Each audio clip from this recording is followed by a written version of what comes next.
Welcome to Bodies in the Post, where I speak to art makers, product creators, scientists, and revolution makers who help us rethink what it is to be human in these post-human times. Here, we get to know the humans behind the creations and their inner worlds that form the basis of what drives them. I'm your host, Lydia Kay, a researcher in this field. My guest this week is the incredible makeup artist Ophelia Liu, known for her experimental makeup style that merges intricate otherworldly designs and challenges conventional ideas of beauty. Ophelia grew up in Hong Kong before moving to the UK when she was 15, and she explains in this episode how she was the black sheep of her family. Her fashion and makeup style is often dark and experimental, and her parents were not so keen on this. At university, she studied fashion design in London, and alongside this was becoming a highly skilled, self-taught makeup artist.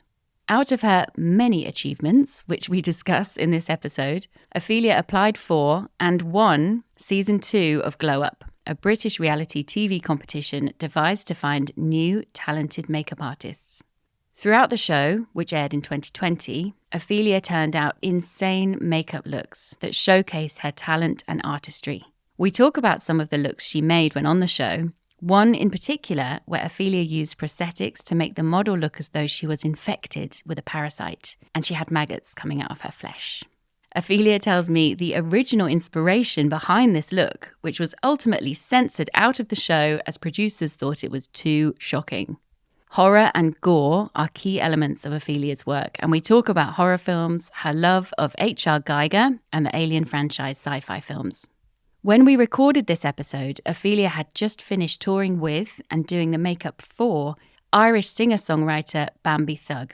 Bambie Thug is known for their genre-defying music and for self-coining the term Ouija pop to describe their sound. They also represented Ireland in the 2024 Eurovision Song Contest, and Bambie's witchy and glamorously dark aesthetic meant that Ophelia's makeup style was the perfect pairing. Ophelia also does makeup for Fashion Week, music videos, and has multiple individual clients she works with to achieve looks that go against mainstream beauty trends. One of the reasons I was keen to have Ophelia on Bodies in the Post is because her makeup embodies themes of transformation, mutations, and hybridity, which resonate with posthumanism by exploring how identity and the body can transcend traditional human boundaries. What I find most impressive about Ophelia's work is that she clearly has an amazing artistic talent. She uses makeup to create optical illusions and realistic monsters. And she clearly has this incredible imagination, which elevates her creativity. We talk about this talent, as well as her grit and determination that has led to her success. As always, I've put links in the episode description to Ophelia's Instagram account, where you can see lots of her creations. And I've also put a link to her fashion label, which is called 18 Levels Of. I loved recording this episode with Ophelia because we cover serious and funny topics in equal measure. I hope you enjoy listening.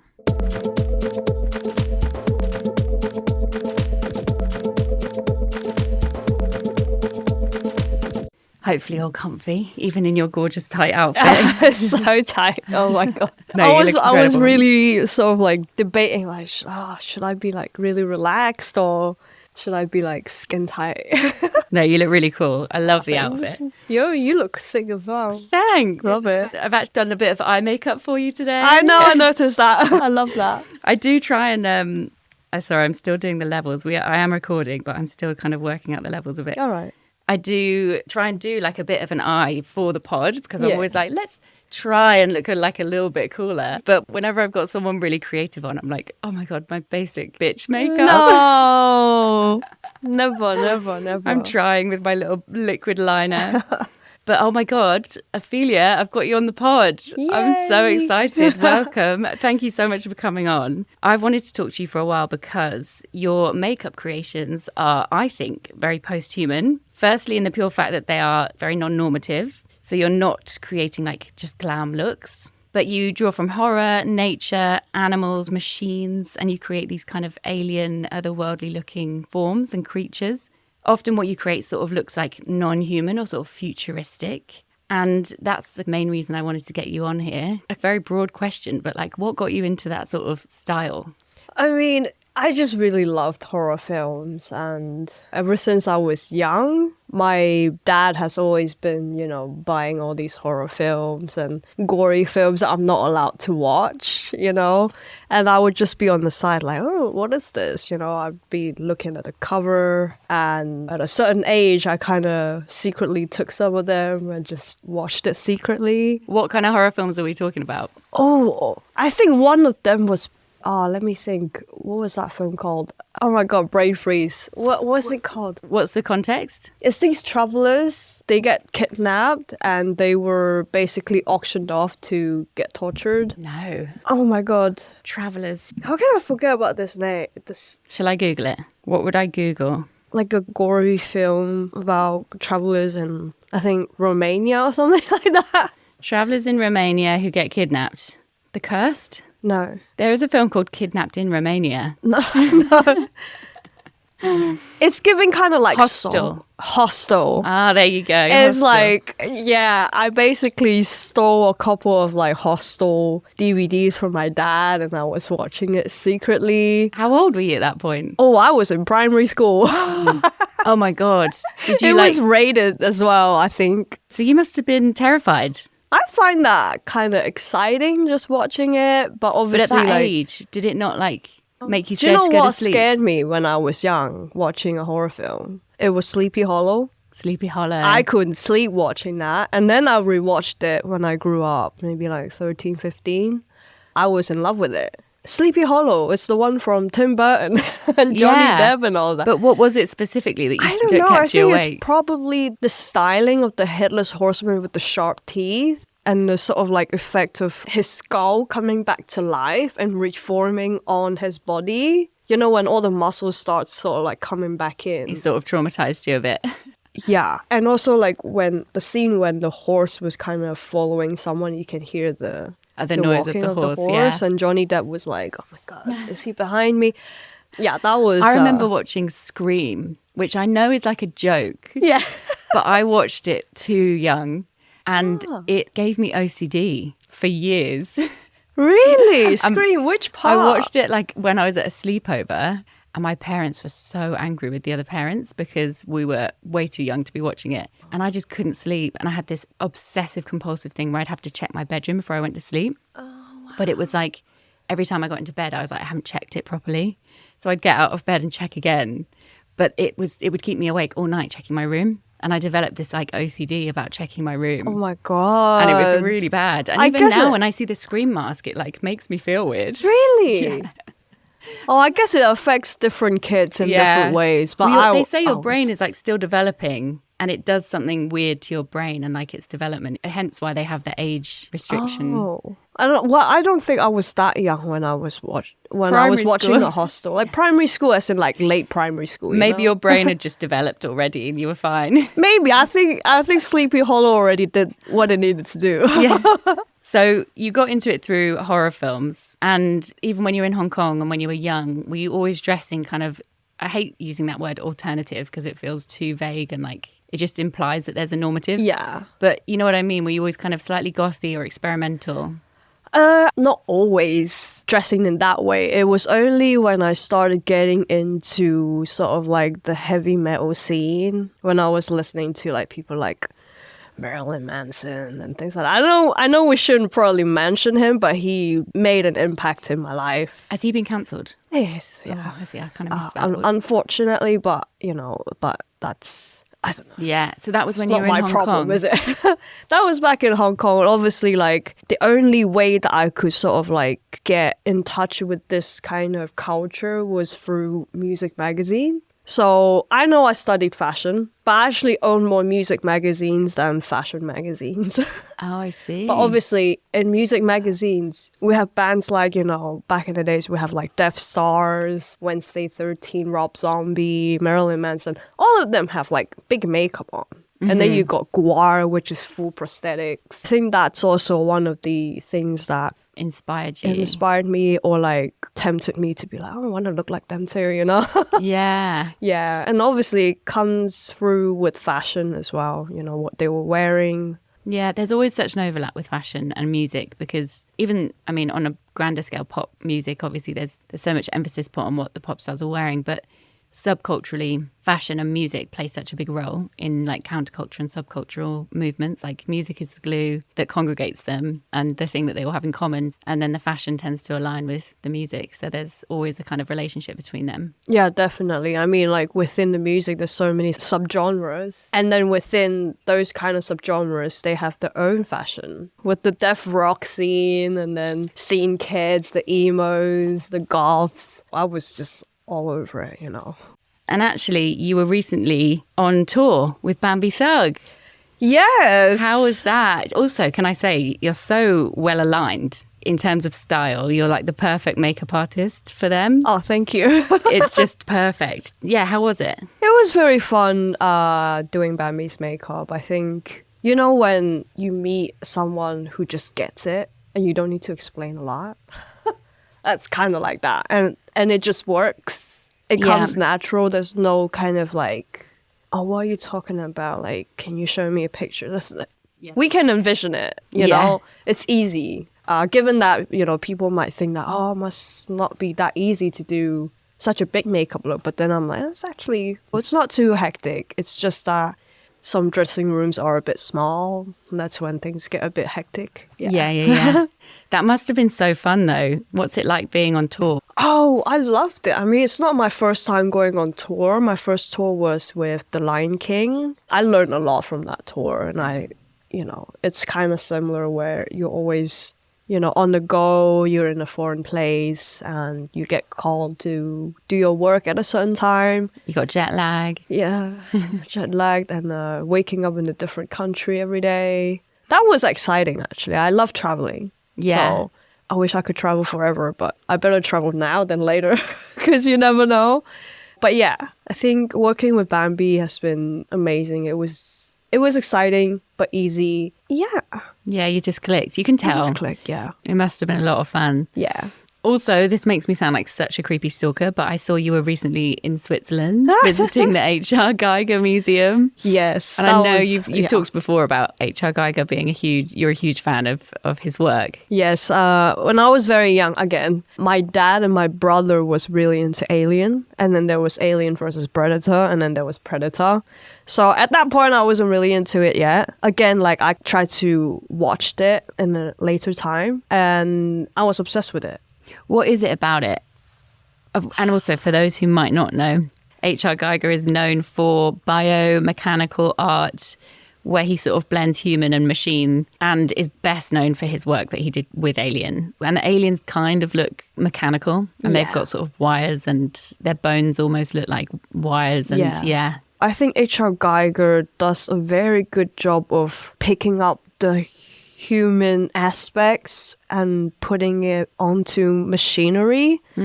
So it doesn't look in a way tacky. It looks like it should be real. Yeah. Like it's possible to be real. You know, with the texture and the airbrushing, it looks like, I don't know how to describe it. It looks almost photographic in a way, but set in a different universe. Does that make sense? Yeah. It was a bit like it taps into like the uncanny.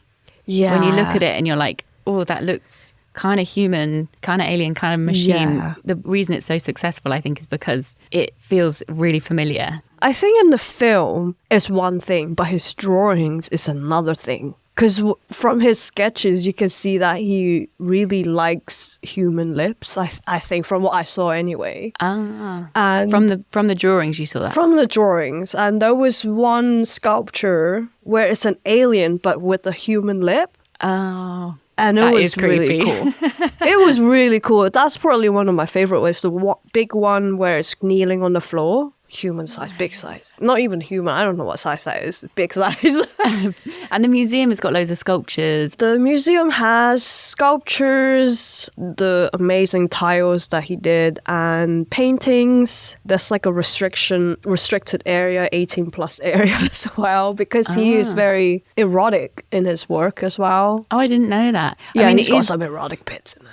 Really? It's really cool. I mean, Alien, I remember the film itself being like, there's some of it is like phallic or looks a bit like a vagina. Yes. And like when the tongue comes out, for example, and like all of that kind of Yeah, stuff. have you seen the new one? No, I haven't seen the new one Oh, yet. you should see the new one. I don't know if a lot of people noticed that, but there was a scene. I don't know if I should say this right now. Yeah. But there was a scene where there was like I can't remember if it was like an alien egg or like a sack, but the shape is very much like a vaginal opening.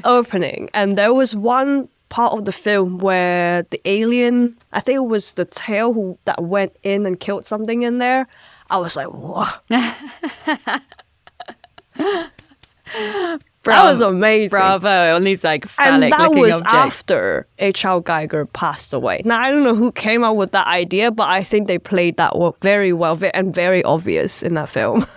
To make people know that, yeah, it's meant to be, it has some sort of like erotic bits in there, you know? It's that kind of level of imagination, which is one thing I was going to talk to you about actually, because I think there was a quote where you were interviewed where you said makeup artistry is important to me because it's not just about talent. I earned all of my skills through perseverance, patience, and going against the grain. I love that quote, firstly, because you're acknowledging that a lot of it is grit and consistency and putting the hours in. And I've got no doubt that you've worked insanely hard. But I also feel like there's certain things some people are born with, even if we think back to H.R. Geiger, this kind of imagination or seeing things in a slightly different way and like being very visual perhaps. But would you say that you have a talent that you've kind of built on through that grit?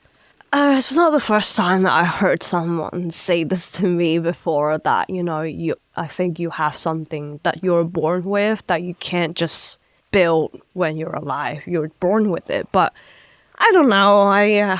Maybe I'm just a bit too humble to sort of like acknowledge that side of me. I just think that, you know, I just like to paint. So I paint all the time when I was young. To me, that wasn't hard work because I wanted to do it. Maybe that's also part of the talent, the wanting to do it. Maybe. I think that's more like a passion kind of thing. When you want to do something, you should just do it, you know? Like whether it's building things, and writing, or making music. I think it helps if you've got something that you firstly know you're quite good at. Yeah. And then I think it makes it a lot easier to keep doing it. Like if you're passionate about something, like for a long time, I've been really passionate about fashion design and looking at fashion design. I did textiles at school and I've not got the natural like talent. I totally understand that because, you know, I told you about my obsession with music at a certain point. Obviously, I wanted to be a rock star too, but then I just don't have the talent for it. Even though, you know, I tried to play all the instruments that is required, I just couldn't. Yeah. But painting, so I went back to doing art instead. So I guess, yeah, knowing what you're good at is definitely helps helpful. You know where to put your time as well. Exactly. Certain things where you're like, okay, I love that, but I'm not so good at it. So I'm going to go into this direction where I know I've got at least a bit of talent that I can work with. Yeah, exactly. So let's talk a bit about your background, which is really eclectic and interesting. When I was doing a bit of research, I was like, wow, you've had a really interesting life. And can I say as well, you're a very high achiever. What do you mean? You seem to be such a high achiever. So, I mean, first of all, you did do fashion design at Ravensbourne. So you moved to the UK from Hong Kong when you were 15. Mm-hmm. And you studied fashion design at Ravensbourne in London. Firstly, how did you find that experience? Oh, that was tough. That was very tough. Now, the first few years was all right. But towards, you know, third year, final year, and you know how it is, you know, and I think when I put my head into something and I just need to finish something, I can do it, but I also need to have my sleep. And I kid you not, like, I think towards the last maybe 5 to 4 months, I was having like 4 hours sleep every night. Whoa. That is like an ongoing joke, isn't it? And that's already good because some Yeah. of my friends, they do all-nighters. There's like an ongoing kind of meme and theme that fashion design students get 0 sleep, which I'm like, that's not, I mean, they make a joke of it because they've got no other choice, but it's like, that's not okay to make students work that hard. It's kind of funny though. And also everyone's delirious. I think about it, I was like, wow, like I could push myself to that. I don't want to say extreme, but you realize how much you can do. What you're capable of, yeah. What you're capable of when you have to do something. And what was your final collection like? I mean, it's not very me, but it was cool enough for me to want to make it. My collection was mainly made out of denim with prints, barely any black, which I wear all black all the time. Shock horror. Yeah, but I kind of like that because it adds a bit more of like youthful attitude to what I want it to be as well. Because basically that collection was about my rebellious nature when I was in school back then in Hong Kong. And also did something with a pinafore dress because it was very much based on my school uniform. Right. Oh, I see. So Okay. it's that kind of thing. It's been a long time, so yeah. Yeah. But you were like drawing on your experience back in Hong Kong. Yeah, it's kind of like, fuck the system, Fuck the institution. Exactly. But yeah, then you went and worked at London Fashion Week for a couple of years or so. Yeah. And you won a competition in denim. Oh yeah, I did. I know that you, obviously makeup is what you kind of went into career-wise more, but you do have a fashion brand which is called 18 Levels Of. Yeah. There's some really cool stuff in there. Some of it a bit HR Geigery. Oh, is it? Which like, one? The hoodies with the the things down. centipede. Yeah. It kind of reminded me of like the spines of Alien.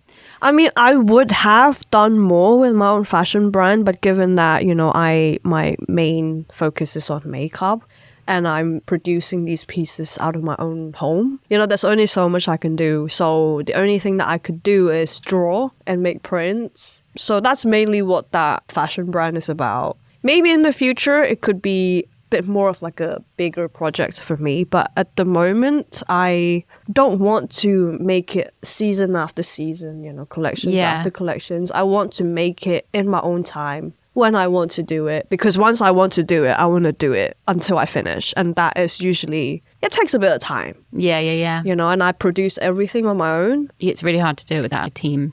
I don't mind. I like working alone, Yeah. I like working alone. Yeah. You're not a team player. It depends. If it's someone else's project, definitely. But if it's like my own project, I want the control. Yeah. Oh, I totally I want get the that. full control, yeah. And I think that's, where it puts this project as kind of like a fun project on the side to do. So, yeah. Yeah. Am I right in thinking as well that you also called it necrophilia? Which I kind of loved.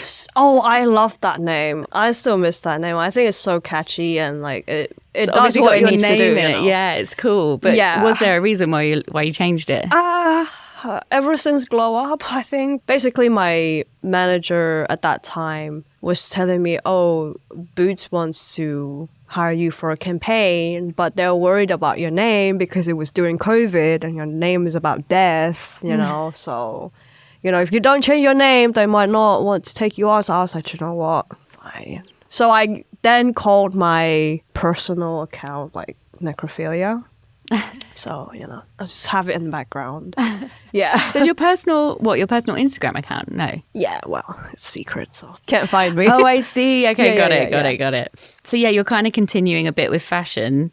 But yeah, makeup is what obviously you kind of went into the most. And from what I understand, it started as purely just a way for you to express yourself. And was that kind of like an escape? How I really started was just, I want to look cool, And I think using makeup with your outfit really does sort of change how you feel within yourself. And I think that's one of the main things where I'm like, yeah, I just want to put makeup on and dress a certain way because I feel a lot more confident. And that's how it started. And then obviously it became more of like a experimental phase where I would do a lot more. When you were in Hong Kong? Oh, no, that was then in London.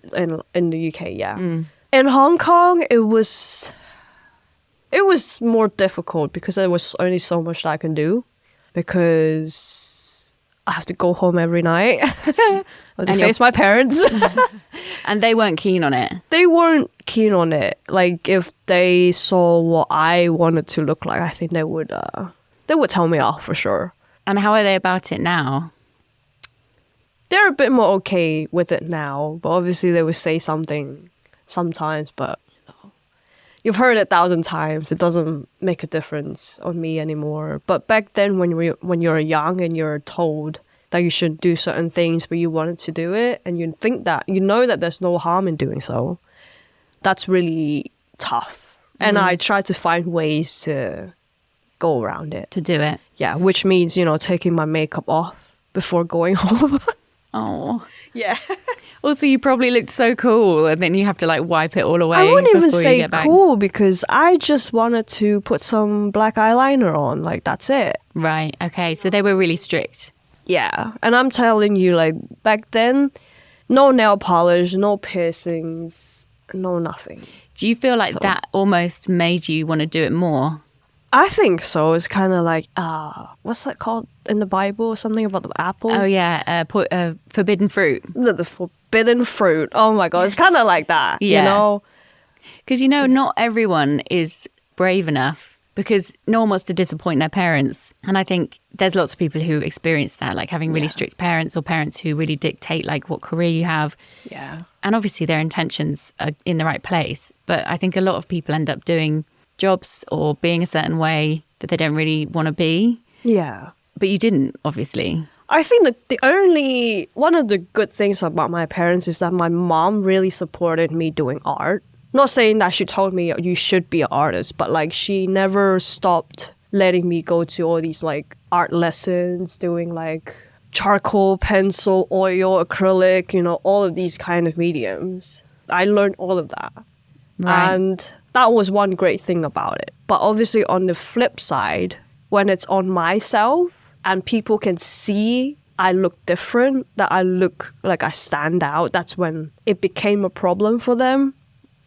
Why was that, do you reckon? I don't know. I think they just think that I look like a bad kid, and ruining family's name and things like that. But I think that's all just, what they think back in the days. And it is true, I do stand out in the crowd and I'm okay with this. So why are you bothered about that? Yeah, just let me live. Yeah. But do you have siblings? I have an elder brother.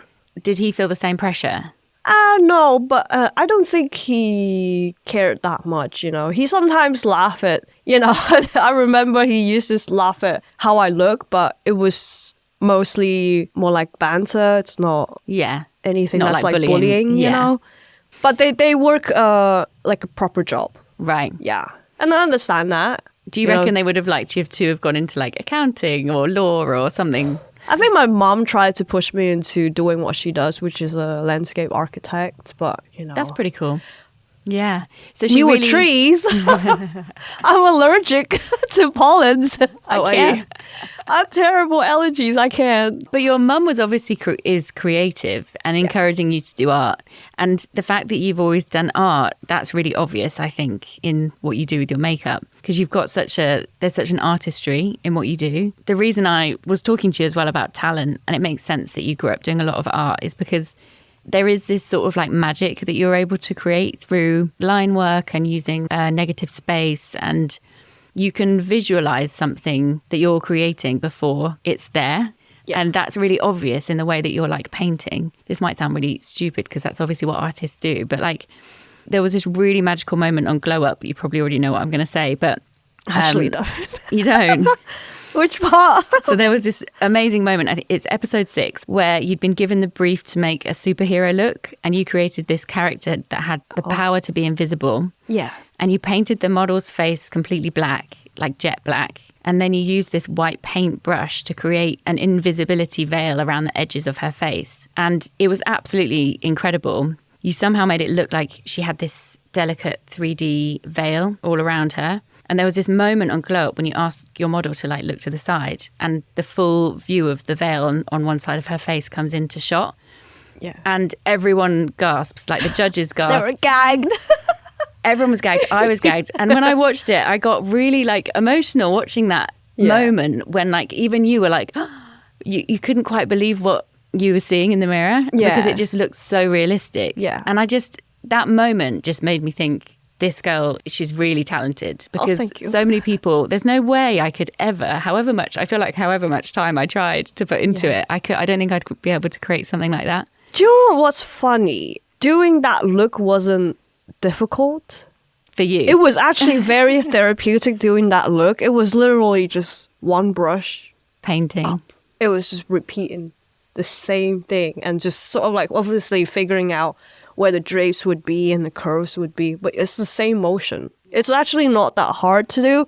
What was difficult was figuring out if that would work or not. So before, executing it. Because I couldn't try it on myself because, I can't even see myself. I don't know where my brush is going, and because my head is turned, I couldn't try it on myself. So how I tried it was actually doing like a tiny patch on like my arm, painting it black, and then seeing if the white paint would work on top. So you hadn't done it on a full face before? Wow. I just tried it in a little patch and I was like, yeah, that would work, it's fine. Did you expect it to look as good as it looks? No, that's why I had to try, but I was struggling with trying. So the only thing that I was relying on was that sort of like patch test. Yeah. And just hoping that it would work, or like just fixing it while I go, So I mean, you make it sound like when you say it was really easy because I was just doing this and this, but again, it goes back to that vision. I think like knowing like what you want the final piece to look like in between when you're just doing these strokes. Yeah, but it's also like the blending and the making it giving depth to some parts. There was almost no blending needed though, because the brush was doing everything for you. It sounds to me like magic. Does that make sense? That's the thing. Like, I think with someone who can do it, you're like, no, it's easy. But this sort of technicality is something you're clearly quite adept with because, years of doing art and painting has given you that. But I do think there's something, the vision that you have is something quite magic. And it comes through in lots of your other looks as well. Like there's so much kind of technicality in lots of what you do in terms of delicate paint strokes, the intricate line work, the use of negative space, blending, knowing color theory. All of that stuff is often what people learn when they go and like do makeup training. Yeah. And I never went to makeup training. You didn't? So yeah, that's what I found fascinating as well, that I discovered that you didn't go and study makeup artistry. No, well, I tried to apply, but they didn't want to take me. That's why I was doing fashion.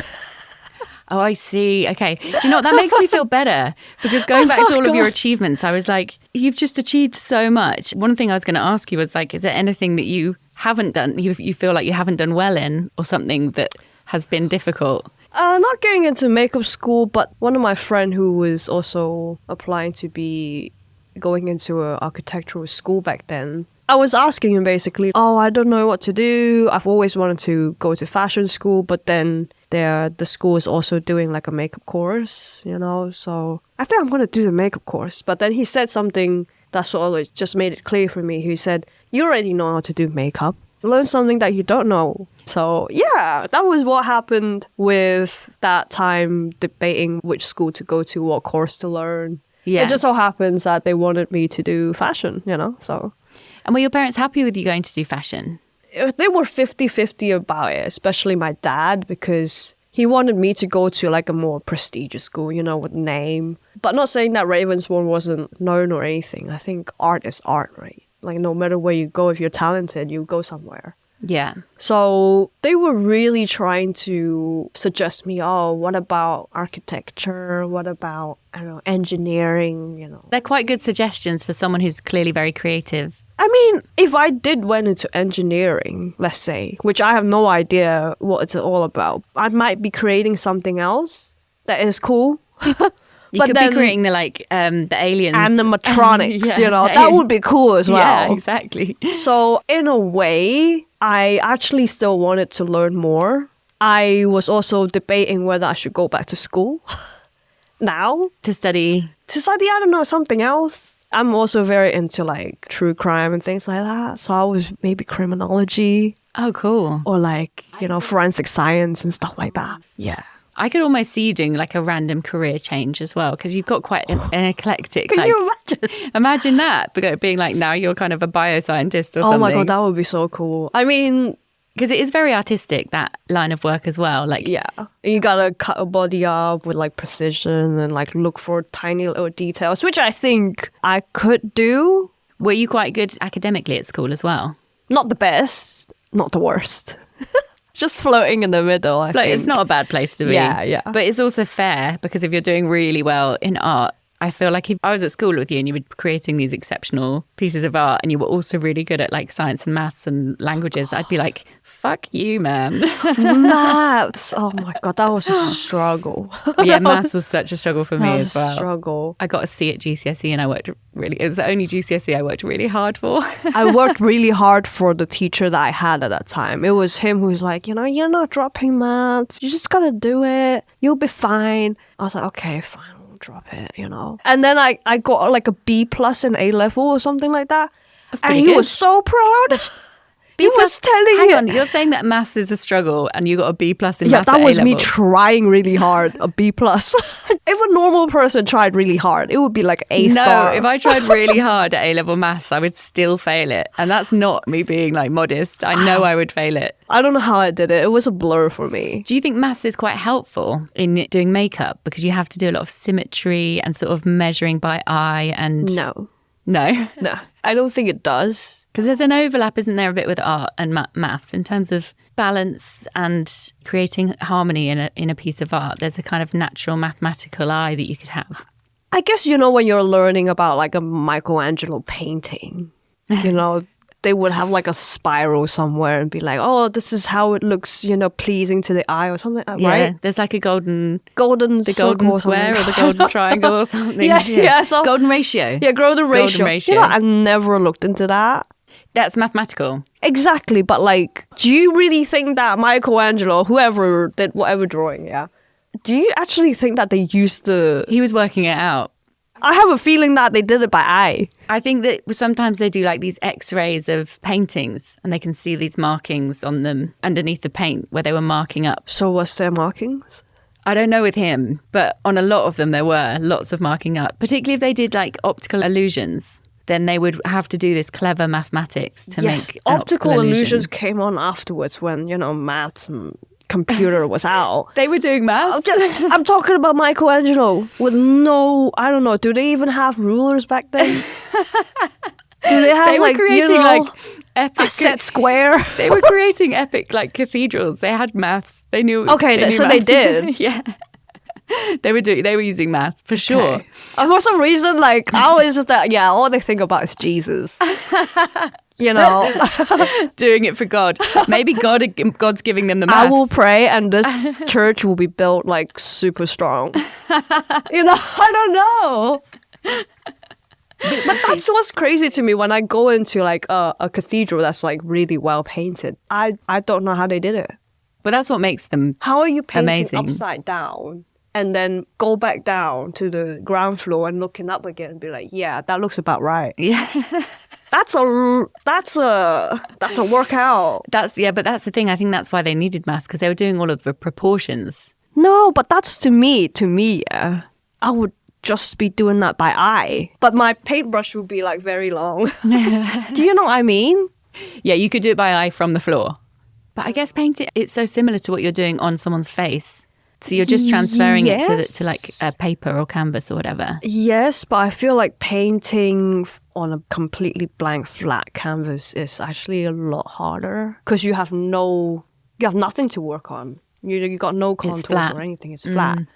It's blank. You need to add colors, dimension, different shadings of different colors. You're gonna mix different colors and get the tones right. Is that stuff you learn at school? Not really at school. I think my school, especially the school in Hong Kong, it was just... Okay, this is very interesting. The school I went to in Hong Kong did art lessons. That's the only time that I got a C in my art. Wow. C in an art. Who gave you a C? I don't know. I don't remember. I don't want to remember. Who had something against you? I don't know. I think my art was just a bit too much for a Catholic school, Oh, it was a Catholic school. That would be the problem. Oh, I don't know. They never said anything to me, though. It was just... Well, they just gave you a C. I was like, that's blasphemous. I'm telling you. What had you painted? I don't know. I don't remember. I just was in my own world, drawing what I wanted. But, everyone be drawing flowers. I'm just doing something. They anyway, probably had that weird thing where they show the parents what their kid has been painting and it's like some demonic creature. Oh, I think my paintings was kind of a bit darker in a way. But, why would I want to paint flowers? I don't know. Well, it sticks to theme as well. Yeah. You're into like grotesquerie as well. Yeah, just something that's a lot more interesting than what you see like a still life. I understand the still life needs a lot of skills as well because it practices your eyes. I understand that. But I want to paint an image in my head. Does that make sense? Mm-hmm. I think that's a lot more exciting than something from imagination. Something you've seen that everywhere. Come on. Yeah. Everyone's seen a bowl of fruit, guys. Exactly. Yeah. I guess there's like optical illusion in that as well, isn't it? Because if you're looking at someone's painting and it's like this exceptional bowl of fruit, even though it's a boring object, it's like, wow, it looks almost like a photograph. Yeah. And now that's where the skill comes in. That's the skill, yeah. Yeah. But you use quite a lot of optical illusions, I think, in your makeup. I guess so, because for me, what's exciting is also sort of enhancing certain parts of the face or adding textures or adding something to the face to make it a lot more interesting to look at than just a blushy cheek, And that kind of links to a lot of the stuff that you do with prosthetics, because that brings another dimension and element to it, doesn't it? Yeah. There was another look I wanted to talk to you about, which was really grotesque, that you did on Glow Up, which was... So you used prosthetics to create this sort of monstrous, like, infected body. And one of the looks was inspired by a parasitic infestation. And you covered the lower half of the model's face with prosthetics, and it looked like pustules and maggots coming out of the skin, and like she was infected from the inside or sort of decaying. Yeah. That was another look that I was like, that is so realistic that it makes me feel weird to look at it. And you can, for anyone who's listening now, you can Google it, Ophelia's name with like maggots glow up, and it will come up. And it, again, that's uncanny because you look at it and your brain thinks it's real. Yeah. You made it look so real. And again, it's the colouring that you did around, the redness and the greys and the greens that made it look so real. Yeah. That must be so exciting to be able to make something. Again, it's a bit like magic, isn't it? Yeah. I still feel like that look wasn't enough. Really? Because I was doing that look from almost like watching a film where I want to see these maggots moving, coming out. So what I did, what was available to me, which was what they provided on Glow Up, I could only achieve that. So that's why I felt like it could have been a lot better if it's an actual film, It was filmed. Well, I was thinking it looks like perfect makeup for a horror film. Oh, thanks. So what would you have done differently? I don't know. I just wanted it to move. I wanted the maggots to move. You wanted real maggots. And I don't think those maggots were real enough, To me, it looks very real, but you're clearly a perfectionist. If I could, I would use real ones. Yeah.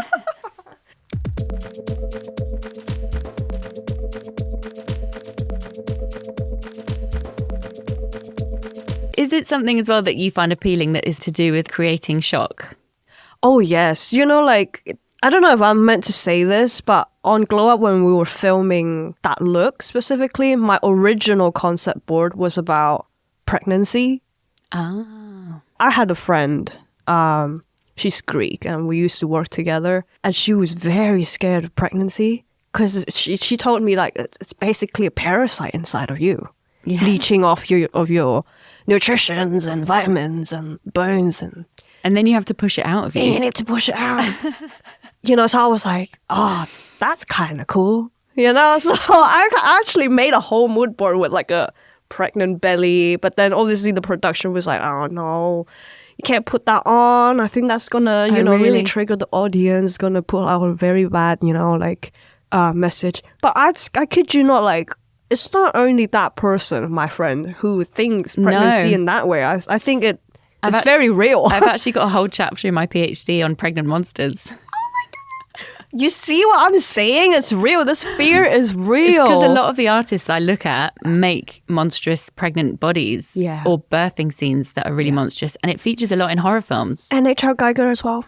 Yeah. You know, with the face hugger and then Yeah, there's come loads in bursting out of Alien. you. Yeah, and also this idea of, is it that second Alien when she's in a sack and they're creating her? Oh, I can't remember anymore.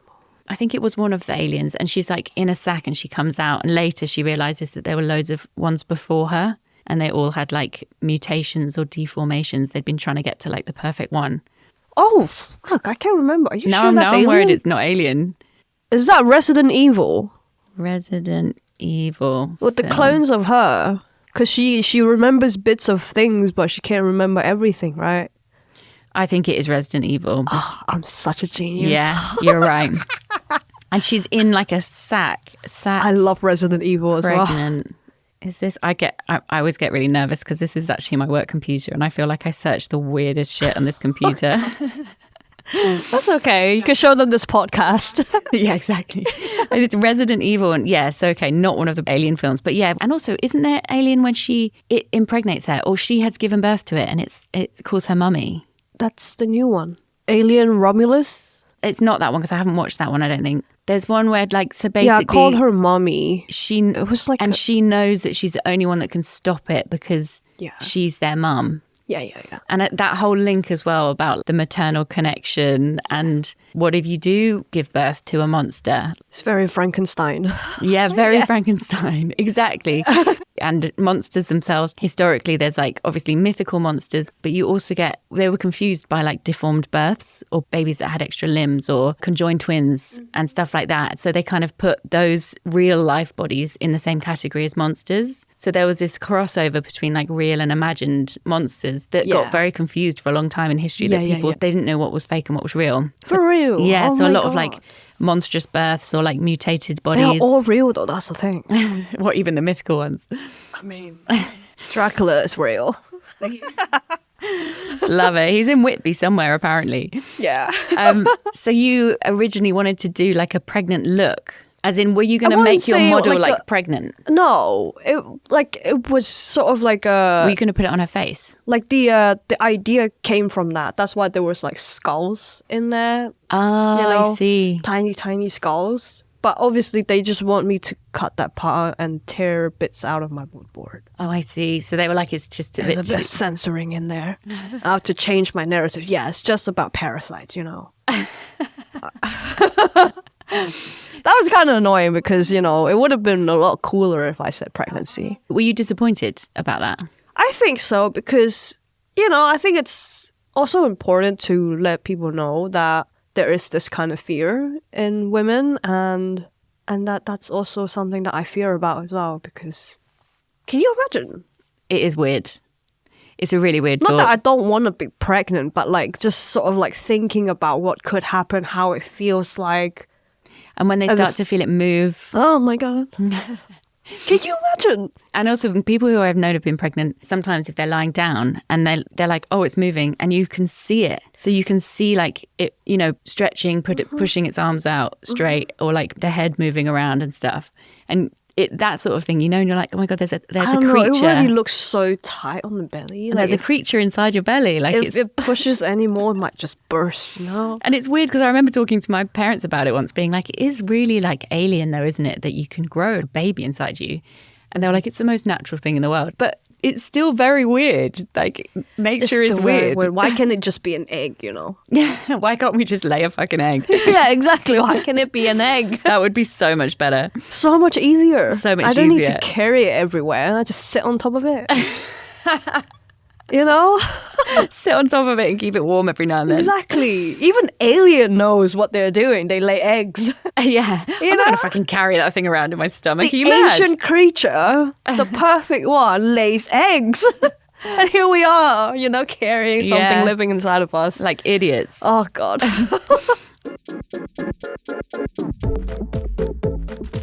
If you're enjoying this episode, please could you do me a huge favour and take a second to rate, review, follow or share the show because this really helps it to reach more people. This is an independent podcast and in you doing this, I'm able to continue creating new episodes for you to enjoy. Thanks so much. So something else I wanted to talk to you about was going back to your high achievements. Oh, God. So am I right in thinking that you used to be a tattoo artist? Oh, no. No. I was trying to become one. Okay. You know, behind my parents' back, I went to learn how to do hand poke tattoos. Oh, wow. So you kind of were a tattoo artist. No. Did you do tattoos? I wasn't even considered as like apprentice. I just wanted to learn, you know? So you went and kind of watched and tried it. Yeah. I only did it for like a very short while before my parents found out. Oh, they found out. Oh, no, yeah. But I think I learned a lot there because you were told to draw a lot. And obviously the shading is different, which helps me a lot in sort of like developing the way I draw as well. So, yeah. Yeah, there's a lot of line work in what you do, which translates into sort of tattoo. And the way that they say, you know, like how you do lines is not being sketchy, because a lot of people draw lines and they sketch it out. You're meant to just draw a line like straight in one stroke, because that applies in tattooing. And that's where you get the most perfect line, because it's not jaggedy, it's not, yeah. So you were doing you were learning the traditional style? No, like hand poke. Yeah. So isn't hand poke the traditional style? I guess so. I actually don't. Because I think originally it was like hand poking with like bamboo with ink on. I guess that's hand poke because there was no machinery used or like no tapping. So did you ever practice on skin? Yeah, I did it on myself. Did you? And I did a few friends who wanted something on them, and obviously the person who taught me. So you did it on them I did as like well? a small little spider on him. That's just so cool. he knows like how I'm doing hand poking, you know. So yeah, That's pretty good of him. yeah, very nice of him. He was yeah, a bit of yeah, skin. So what did you do on yourself? Nothing big, you know. It's just, you know, one day I'm bored and I'm like, What is it? like a sad face with like cross eye. Basically, it's the logo of the band Distillers, but like really small. Yeah. And one other thing that you achieved very highly on is basketball. Oh my god! I miss playing basketball so much. You got like to the top. What do you mean? As in you were winning loads of awards. How did you know that? Because you said it on one of your Instagram photos. Oh my god! Yeah, like, well, it wasn't awards or anything. It was basically YMCA competitions. Nice. You know. In my head, it's still pretty big because, you know, young Asian girl, you know. How do you find the time to like learn how to get really good at art, doing basketball and obviously makeup? There's so many things that you're doing. I mean, basketball is also really different So from this them. is what happens when you're born into an Asian family. They push you to do everything. So obviously you'd go to school. I remember I'd go to school. After school, Monday could be like maths extra lessons. Tuesday might be basketball. Wednesday could be extra English lessons. And then my Friday could be basketball again. So loads of extracurricular stuff. And then weekends, maybe art, you know. It's very draining. Sometimes I get very, very tired. But you carry it into your own life. So obviously your parents... Not maths, no. No. No. No maths. No maths at all, no. But as in, what I mean is like the work ethic that you were maybe forced to do as a kid is something that you've carried on into your personal life, like as an adult.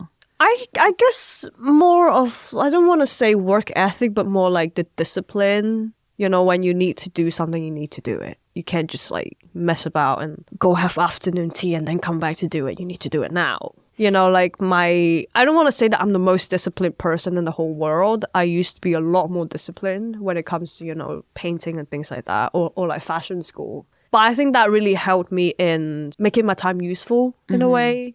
But nowadays I've been like lacking a bit because I'm going everywhere. I just want to chill at home. So yeah. Yeah. Well, you're working really hard. You're in a career that is like, you're successful. So obviously you're going to be working really hard in your job. I hope so. I don't want to be like not having any work to do. Well, exactly. But Yeah. do you feel like as much as maybe that system of being a kid and having lots of pressure put on you and doing lots of things in your spare time and not having much time to just chill and watch TV, do you think in a way that's been like a part of your success that's helped you be disciplined as an adult? I think learning is important, and learning when you're young is important, but at a certain rate. I think what I was doing, or some of my friends have to go through, was just a bit much, you know. There was barely any time left for us to sort of like enjoy and really play, because don't forget about it, we also have homework, you know, so if I'm playing basketball or like having English lessons till like 6 p.m., I go home, have dinner, I have to do homework. I have no time to myself, you know, but again, like at the same time, like I'm glad that I went through all of that because that's also how I could speak English pretty well, I would say. Yeah. Yeah. You're looking at me like, yeah? Yeah. Like you're completely fluent. Yeah, and that I know that I can play basketball, that, you know, my body was kind of hot, you know, back then, you know. That's also such a cool thing to have in the back pocket. Like, oh yeah, I can shoot hoops really well. I can shoot hoops. That's so cool. You know, I can also play piano, which doesn't really help anymore at this point. But when it comes to sort of like theory and knowing how to play things or conversation or meeting people, you can at least have a bit of knowledge about what they do and how things work. So in a way, those lessons really did help. But it was just a lot for a young kid. So when you, or if you ever choose to have like a parasite baby, do you think that you would do you wouldn't do the same thing as what your parents did or what's kind of traditional from where you're from in terms of really pushing children to keep learning everything all the time? But at the same time, would that still be something important to you? I think I would ask them what they would like to learn rather than just sort of like dictating kind of where you want your kid to go, and not everything has to be academic. Obviously, basketball, I joined because of my brother. He wanted to do basketball, so I was like, I want to do it too. And so that's why I joined. But I chose to go to all these art lessons. Right.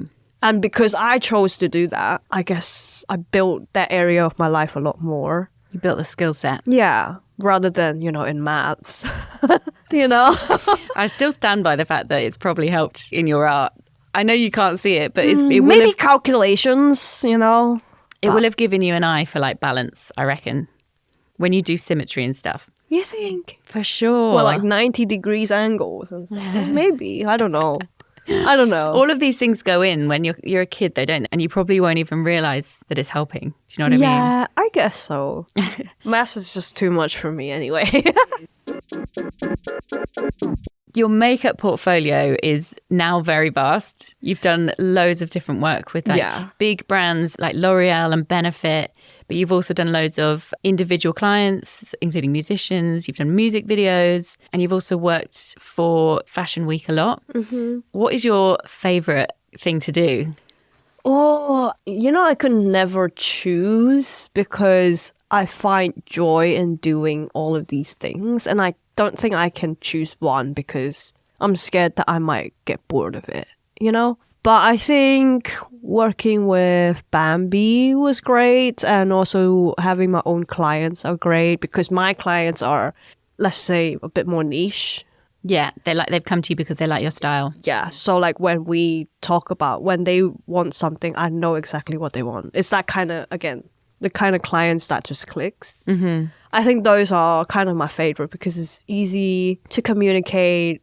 You can probably also take it quite far with them. Exactly. They like what I do. Well, some of them might not go that far, but also that's nice to play with. Not everyone wants to have a big makeup look. I understand that.